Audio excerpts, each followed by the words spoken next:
자, 우리가 한번 이런 그림을 한번 그려보자고요. 어떤 거냐면 이제 퇴근길입니다. 우리 퇴근길인데 참 이제 퇴근길이라는 게 참 그렇죠. 좀 힘이 다 빠지고 빨리 가서 집에 가서 그냥 쉬고 싶다는 생각이 가득 차 있을 때입니다. 근데 이제 배도 고파요. 이제 밥을 먹어야 되는데 집에 가서 뭐 밥하고 뭐 하고 하려니까 너무 좀 귀찮기도 하잖아요. 가서 이제 배달이나 시킬까 하고 이제 보니까 통장 잔고도 이제 좀 그렇고 주머니에 보니까 딱 5천 원이 있는 겁니다. 그러니까 딱 생각나는 게 편의점 가가지고 도시락을 하나 사 먹어야겠다 이 생각이 이제 들었어요. 편의점에 가니까 다양한 도시락이 있습니다. 근데 도시락이 아무리 다양하게 있어도 제일 먼저 뭐부터 보게 될까요? 자, 이렇게 두 가지 도시락이 있는데 예, 뭐, 뭐든 맛있게 먹을 수 있을 것 같은데 예, 반찬 종류보다 먼저 보이는 거는 가격표겠죠. 얼마인지 한번 볼까요? 예, 여러분 보시기에 왼쪽에 있는 게 4,500원이고 오른쪽이 5,000원이에요. 하필은 500원밖에 차이가 안 나는데 그런데 여기서 참 여러분 손이 어디로 먼저 가십니까? 5,000원짜리로 가시나요? 나도 모르게 4,500원짜리로 손이 가요.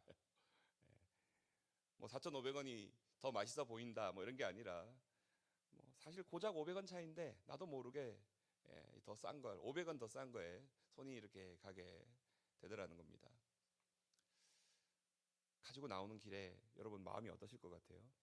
그냥 가지고 나와서 집에 가서 맛있게 먹으면 되는데 야 내가 500원 때문에 500원 때문에 이래야 되나 괜히 또 울컥해가지고 이거 환불해 주시고 5천원짜리 주세요 그러고 싶은데 또 그러기에는 뭔가 또 모양이 빠지고 이 500원이라고 하는 것 때문에 내가 이런 감정을 느껴야 되나 이런 생각들을 하게 됩니다. 별거 아닌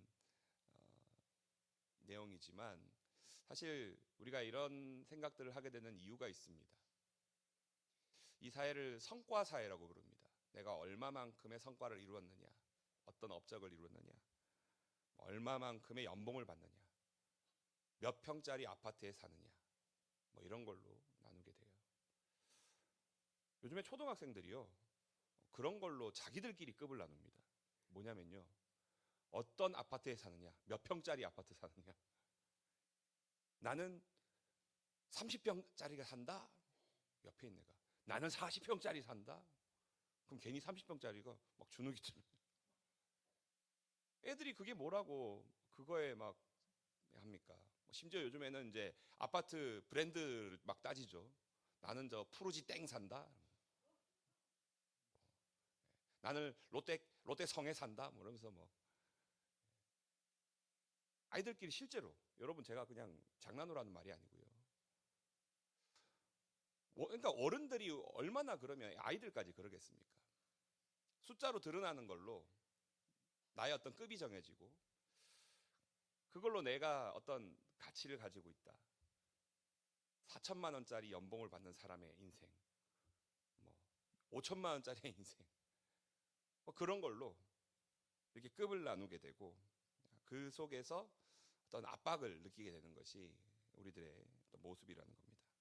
사실 예수를 믿는 우리들에게는 바람직한 거라고 할 수는 없겠죠.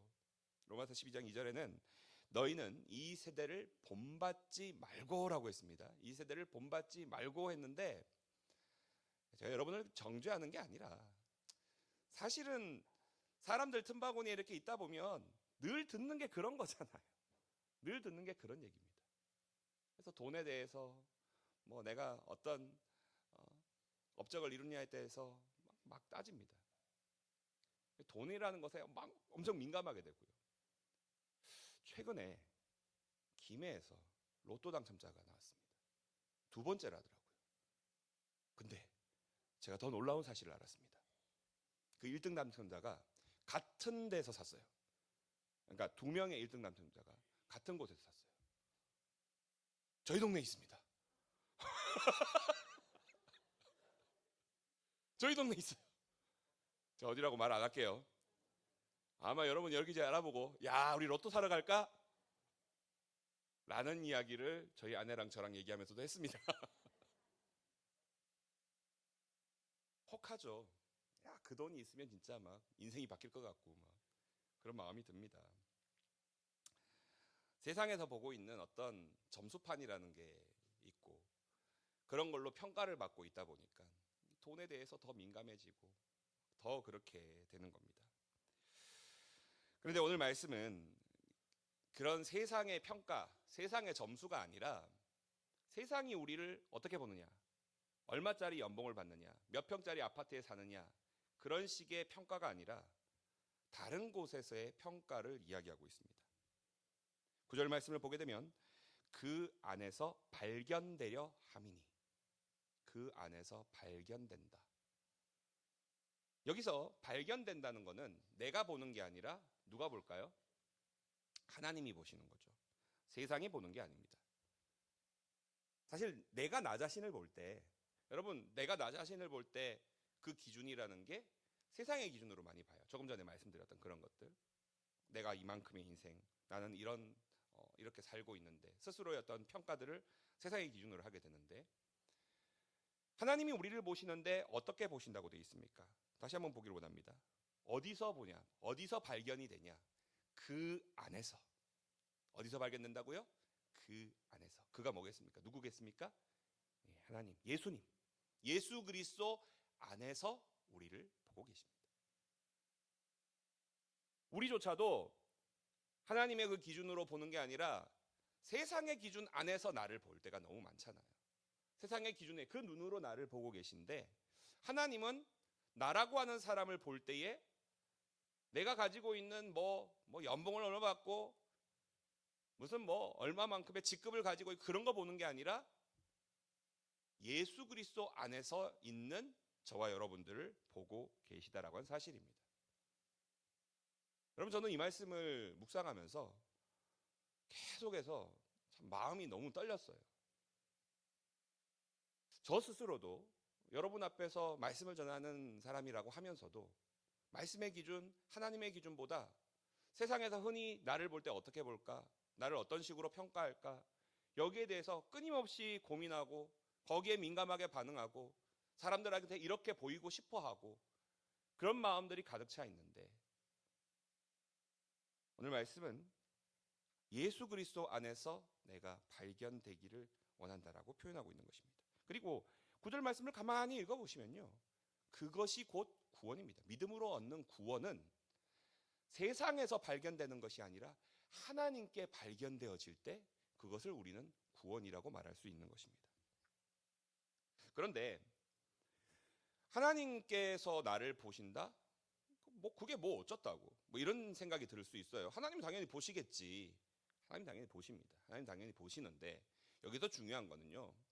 하나님은 당연히 나를 보고 계신데 그 주님께서 나를 보고 계시다라고 하는 사실, 나를 예수 그리스도 안에서 보고 있다라는 그 사실을 깨닫게 되는 겁니다.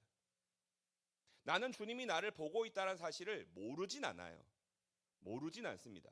그런데 그조차도 세상의 기준하고 똑같이 나를 보고 있어요. 그러다 보면 어떤 말들을 하게 되냐면 흔히 표현 자체는 좋은 말이에요. 주님 내 삶을 통해서 하나님께 영광 돌리기 원합니다. 얼마나 좋은 표현입니까? 그런데 하나님께 영광 돌리기 원한다라고 하는 그 말 속에 내가 세상의 기준에 따라서 거기에서 충분히 영광스럽다고 보이는 억대의 연봉을 가지고 큰 평수의 아파트에 브랜드 아파트에 살면서 엄청난 직급에 있으면서 사람들의 존경을 받는 그런 나의 모습을 통해 하나님께 영광 받기를 원합니다. 세상의 기준을 그대로 나에게 적용하면서 그게 마치 하나님께 영광이 될 것처럼 말하고 있습니다. 주님의 시선으로 보고 있지 못한 모습이라는 것이죠. 하나님이 나를 보시고 있다라는 것을 분명히 깨닫는다는 것은 하나님은 나를 세상의 시선이 아니라 하나님 그 안에서 예수 그리스도 안에서 나를 보고 있다는 것을 분명히 깨닫는 자의 모습입니다. 그렇게 되면은 세상이 나를 어떻게 보느냐가 더 이상 중요하지 않게 되죠. 빌립보서 3장 8절을 보기를 원합니다. 그가 사도 바울이 이 고백을 하면서 자기의 어떤 이야기들을 앞절에 쭉 해요. 1절부터 6절까지 쭉 하게 되는데 이 내용들을 가만히 보게 되면은 어떻게 보면 자기 자랑이에요. 나는 베냐민 지파고 바리새인으로 또 로마 시민이고 배울 만큼 배우고 가질 만큼 가지고 또 율법으로 열심히 살았다. 이 모든 내용들은 자기 자랑이 될 만한 내용들입니다. 야, 혈통이 출신이 또 살아간 모습들이 저 정도 됐구나. 정말 대단하다. 사람이라면 누구나 인정할 만한 그 정도의 어떤 모습들인데 사도 바울은 그것을 뭐라고 말합니까? 3장 8절에 모든 것을 해로 여긴다. 해로 여긴다. 그런데 그 뒤에 말은 더 직설적입니다. 배설물로 여긴다. 배설물로. 여러분 배설물 이렇게 하니까 고상하게 들려서 그렇지. 그거 다 똥이다. 이렇게 말하는 거예요. 내 출신이 어떻다. 내가 얼마만큼 배웠다. 내가 얼마만큼 가졌다. 내가 또 이때까지 얼마만큼 업적들을 쌓아왔다. 이렇게 잘 살았다. 그거 전부 다 뭐라고요? 똥이다. 제가 좀 강하게 말씀드리겠습니다. 여러분 화장실 가서 볼일 보고 다 나왔어요. 그리고 물을 내려버리죠. 그러면 그 내려버린 거를 아이고 아까운 내 배설물 이런 사람이 있습니까? 그런 사람이 있어요? 없지 않습니까? 오히려 후련하죠. 다 날아가 버렸는데 후련하지 않습니까? 아까워하지 않습니다. 후련합니다. 그런데 우리들은 어떻습니까? 정말 똥으로 여기지 못하는 거죠. 그게 있어야 될 것 같아. 내 몸을 치렁치렁 주렁주렁 장식을 해야 될 것 같아요. 뭘로요? 차마 말로 못하겠죠. 내 몸을 치렁치렁 주렁주렁 장식을 한 게 그거라고 생각하니까 역겹지 않습니까? 그걸 그렇게 여긴다면 그렇게 말할 수 있겠지만 사실은 우리는 그렇게 생각하지 못하고 있는 겁니다. 하나님의 시선으로 나를 볼 때에 그게 오늘 사도 바울의 고백처럼 진정한 의미의 구원이라 말할 수 있습니다. 내 삶이 나를 세상의 기준으로 보게 되니까 그게 귀한 것인지 좋은 것인지 제대로 보지 못하는 것입니다. 하나님은 우리의 그 역겨운 모습, 내가 똥이라고 여길 만한 그 모습들하고 상관없이 우리들을 봐주십니다. 언제요? 나보다 먼저. 이사야 43장 1절을 보게 되면 내가 너를 구속하였고 내가 너를 지명하여 불렀나니 너는 내 것이라. 주님이 구속하고 지명하여 불렀는데 그 지금이 아닙니다. 현재가 아니에요. 이미 이전에 네가 나를 알기도 전에 네가 나라는 존재에 대해서 생각하기도 전에 나는 너를 지명하여 불렀고 너를 구속하였다. 주님이 우리를 발견하 그에게 발견돼 그 안에서 발견되려 할 때 주님께 발견될 때 하나님은 이미 우리를 보고 계셨어요. 하나님은 이미 우리를 보고 계신데 주님이 나를 보고 계신 것을 깨닫게 될 때 그것을 우리는 구원이라 부릅니다. 근데 주님은 우리를 어떤 기준으로 보신다고요? 세상의 기준으로 보지 않습니다. 예수 그리스도를 믿는 믿음 안에 있는 자들을 그리스도 예수 안에서 우리를 바라보십니다. 귀하고 아름다운 모습으로 말이죠. 자, 그런데 이 고백을요 하고 있는 사도 바울이 어떤 형편이었는지를 알게 되면 조금 인간적으로는 어이없다는 생각이 듭니다. 왜냐하면 사도 바울은 이때 감옥에 있었어요. 다른 곳이 아니라 감옥. 지금으로 치면 교도소에 있는 건데 전과자가 된 거잖아요. 아니 무슨 감옥에 있는 죄수가 지가 뭐가 잘났다고 이런 말들을 하고 앉아있나. 이런 말을 할 자격이 있나. 인간적으로는 그런 생각도 듬직하다라는 거죠. 그러나 사도 바울은 그 감옥 안에서 이 고백을 하고 있는데 심지어 어떤 고백을 하는지 보기를 원합니다. 10절을 보십시오. 10절을 보게 되면 부활의 권능과 그 고난에 참여함을 알고자 하여 그의 죽으심을 본받아. 자기가 감옥에 갇혀 있는 현실을 바라보면서 죽으심을 본받는다라는 표현까지 하고 있습니다. 사실 저는 이 대목을 읽으면서 어떻게 느껴지냐면요. 죽는 것도 괜찮다. 나쁘지 않다. 이런 표현을 하는 것처럼 저는 그렇게 봤습니다. 누가 죽고 싶겠습니까? 이런 형편을 누가 원합니까? 근데 그 감옥에서 이 형편이, 이 상황이 나에게 아무렇지도 않다라고 말하는 겁니다. 앞에서 말했죠. 사람들이 나를 칭송할 만한 그런 모든 조건들, 그거 나 배설물로 여기고 그리스도 안에서 발견되는 거 원한다. 나에겐 그게 최고다. 그게 어떻게 가능할까요? 이게 어떻게 가능한 겁니까? 외부의 이런 상황들 속에서 이런 고백을 어떻게 할 수 있는 겁니까? 사도 바울의 마음에는 주님이 자리 잡고 있습니다. 외부의 고통과 고난이, 그 고통의 크기가 아무리 크다고 하더라도 이 속에서 나를 채우는 하나님의 그 능력이, 부활의 능력이 그보다 더 크게 내 속에서 차오르고 있었던 것입니다. 고린도서 4장 8절에 사방으로 우겨쌈을 당하여도 쌓이지 않는다고 했습니다. 감옥같이 정말 답답하고 꽉 막혀 있는 그 상황 가운데서도 내 속을 가득 채운 하나님의 능력과 사랑과 생명이 나를 둘러싼 것들이 나를 고통스럽게 하지 않는다라고 말하는 것입니다. 여러분, 땅의 것들이 우리들을 괴롭게 만듭니다. 이 땅에 있는 것들, 세상에 있는 것들은 우리들을 괴롭게 만들 때가 너무나 많습니다. 그런데 땅으로부터 주어지는 그 모든 것들에 대해서 그것을 거부할 수 있는 능력은, 그것들을 이길 수 있는 능력은 내 속에 하나님께서 주시는 생명의 능력이 충만할 때 가능한 것입니다. 하늘의 문이 열리고 그 생명이 우리들에게 주어질 때에 내 속에 그 생명이 충만하여서 나를 둘러싼 그 어떤 것들도 나를 넘어뜨릴 수 없고 나를 이 고통으로 하나님으로부터 멀어지게 만들 수 없는 것입니다. 부활의 생명력이 내 속에 가득 차니까 어떤 상황이 오더라도 그것이 더 이상 두렵지 않고 그것이 더 이상 보이지도 않는 거예요.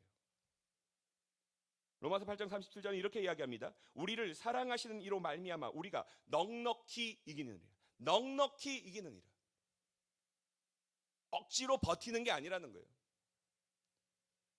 내 삶의 형편이 이렇고 내 직장에서의 어떤 살아감들이 어렵고 통장 잔고를 바라보며 한숨만 나오는 그런 상황들이 계속 반복이 되는데 주님이 나에게 주신 그 생명이 충만할 때 그 어떠한 외부적인 상황들도 나에게 주님이 주신 그 기쁨을 끊을 수 없게 되더라는 것입니다.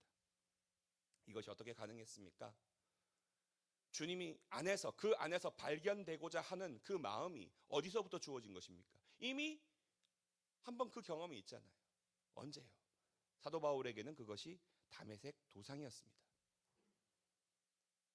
율법의 열심으로 내가 이만큼 율법이 열심인 사람이다. 이걸 어떻게든 증명하며 살려고 했던 게 과거의 바울이었습니다. 바울이 아닌 사울일 때의 모습이었습니다. 그 모습으로 저 이단과 같은, 바울 입장에서는 예수를 믿는 우리가 이단이었죠. 없애버려야 된다. 예루살렘이 아니라 저기 다메섹에 있는 그것들도 다 없애버려야 된다. 거기까지 가서 예수 믿는 자들을 핍박하려고 가다가 가는 도중에 그리스도를 만나게 됩니다. 그림을 한번 볼까요? 주님이 하늘로부터 어마어마한 빛으로 그에게 비추시고 그것을 바라보게 됩니다. 땅바닥에 고꾸라져서 거기서 주의 그 영광을 경험하게 됩니다. 근데 예수님께서는 바울을 이미 이때 이전부터 바라보고 계셨습니다. 이미 그 이전에 주님께 발견되어졌습니다. 그런데 사도 바울이 이때야 비로소 나를 주님께서 부르셨다는 것을 깨닫게 되고 내가 주님께 주목받고 있구나라는 것을 알게 되고 나의 부르심이, 내가 살아갈 삶의 방향이 그것이 아니라는 것을 알게 되는 것입니다. 그리고 그 감격은 바울로 하여금 이전과는 완전히 다른 삶의 자리로 나아가게 되고 방향이 바뀌게 되고 전환이 되고 그리스도를 믿는 자들을 핍박하는 그런 모습이 아니라 도리어 그가 가장 열심을 내어서 예수를 따르고 또 많은 사람에게 그 도를 전하는 일들을 할 수가 있었습니다. 주님을 만나게 된 그 강렬한 체험들이 그 속에 있었다라는 거예요. 저와 여러분들에게는 어떻습니까? 주님을 처음 만났을 때의 그 기쁨과 감격, 그런데 우리가 그 간격 속에 그 기쁨 가운데 있지 못한 이유가 있겠죠.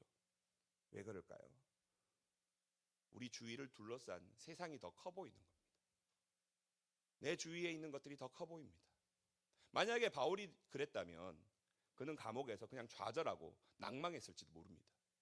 나 그래도 예수 믿고 살아보겠다고 이때까지는 핍박하는 그런 사람이었는데 이제는 정말 예수님 바로 믿고 또 전도하겠다고 이렇게 열심히 살았는데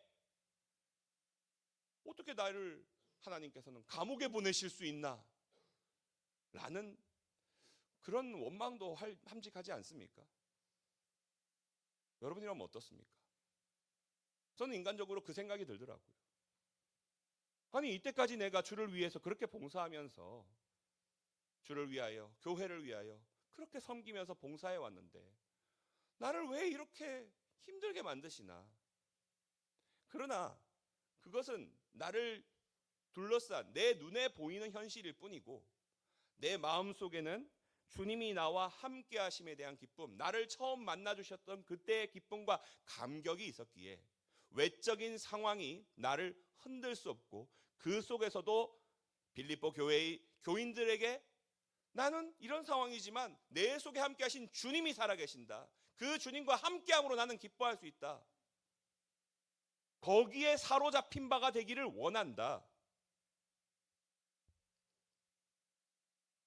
12절의 말씀은 그리스도 예수께 잡힌 바 된 그것, 처음 내가 다메섹 도상에서 주님이 나를 잡아주셨던 그때의 그 기쁨과 감격 가운데 나 다시 거기로 가기를 원합니다. 나 늘 거기에 있기 원한다 라고 고백을 하고 있습니다. 14절의 고백은 그런 의미에서는 굉장히 위대하죠. 표대를 향하여 나간다. 여기서 표대가 내가 어떤 목표를 세워두고 나는 10억을 벌겠다, 100억을 벌겠다, 뭐 회사에서 높은 직급에 오르겠다, 임원이 되겠다, 뭐 이런 식의 임의로 정하는 그런 목표를 말하는 게 아니라 여기서 표대는 우리 주님 그 자체입니다. 주님을 바라보고 가는 겁니다. 우리 주님을 바라보고 가는 거예요. 그래서 여기서 말하는 부름의 상이라는 게 어떤 특정한 상을 말하는 것이 아닙니다. 창세기 15장 1절에 하나님께서 아브라함에게 이렇게 말씀하십니다. 아브라함아 두려워하지 말라. 나는 내 방패요 너의 지극히 큰 뭐라고 되어 있죠? 상급이니라. 하나님이 상급이 되어 주십니다. 아브라함이 힘들고 어려운 상황 가운데서 절망할 만한 상황 가운데서 그에게 참 상급이 되어 주신 분이 하나님이시라는 것을 알게 되고 바른 지식 안에서 하나님과 함께함의 그 기쁨과 감격 속에서 어떤 상황에서도 포기하지 않고 주님께로 나아갈 수 있었다라는 것입니다. 이 상을 바라보는 겁니다. 주님을 바라보고 나아가는 거예요. 히브리서 12장 2절은 똑같이 이야기합니다. 믿음의 주여 또 온전하게 하시는 이인 뭐라고 되어 있죠? 예수를 바라보자. 주님을 바라보고 가는 것입니다. 주님을 바라보지 않을 때에 옆에 있는 것들이 보여요. 세상에서 우리들에게 던지는 수많은 시험과 유혹의 음성들, 그 속에서 흔들리게 되는 것입니다. 예수를 바라보는 자들이 세상의 것들에 흔들리지 않고 주님만 올곧이 바라보며 이겨낼 수 있는 줄로 믿습니다. 진정한 의미의 세상의 것들을 배설물로 여길 수 있는 능력이 생기게 된다는 것입니다. 이제 다시 하나님 앞에 선 자들로서 우리 스스로를 이제 한번 다시 보기를 원합니다. 하나님은 우리를 어떻게 보실까요? 나는 주님께 발견되기를 원한다고 했습니다. 예수 안에서 발견된 인생이기를 원한다고 했습니다. 근데 주님은 우리를 어떻게 보시겠습니까? 스바냐 3장 17절입니다. 우리 한번 같이 화면에 나오는 이 자막을 한번 같이 읽겠습니다. 그가 너로 말미암아 기쁨을 이기지 못하시며. 한번 너를 나로 바꿔서 읽어보겠습니다. 같이 다시 한번 읽겠습니다. 그가 나로 말미암아 기쁨을 이기지 못하시며. 하나님이 나로 말미암아 기쁨을 이기지 못하십니다. 저와 여러분을 바라보시면서 기쁨을 이기지 못하실 만큼 너무나 큰 기쁨과 감격으로 우리를 바라보십니다. 자꾸 우리는 세상의 시선으로 나를 보게 되니까 나는 연봉 이거밖에 못 받는 인생인데, 나는 아파트 이런 것밖에 못 사는데, 나는 직급이 여기밖에 못 올라갔는데, 세상에서 바라보는 시선 가운데 있으니까 스스로를 너무나 작고 초라하게 볼품없이 보게 된다는 것입니다. 그러나 주님은 우리의 그런 외적인 것들, 바울이 말했던 배설물로 여길 만한 그런 모든 것들 주님 보시지 않습니다. 배설물을 왜 쳐다봅니까? 주님은 우리를 예수 안에서 가장 귀하고 소중한 존재로 바라보시면서 우리를 보실 때마다 뭐 어떻게 하신다 하십니까? 기쁨을 이기지 못하신다. 주님의 시선으로 자신을 아낄 수 있는 저와 여러분들이 되기를 원합니다. 하나님이 우리를 특별하게 보시고 소중히 보시고 우리를 볼 때마다 기쁨을 이기지 못하시는데, 우리 스스로를 볼품없게 바라보고 우리 스스로를 이렇게 깎아내리는 그런 저와 여러분이 돼서는 안 될 것입니다. 하나님이 우리를 사랑하시고 우리를 아끼시고 우리를 특별히 바라보신 것 같이 나 자신을 특별한 시선으로, 사랑스러운 시선으로 바라보는 저와 여러분들이 되기를 원합니다. 그것이 바로 세상이 아닌 예수 안에 발견된 인생인 줄로 믿습니다. 기도드리겠습니다.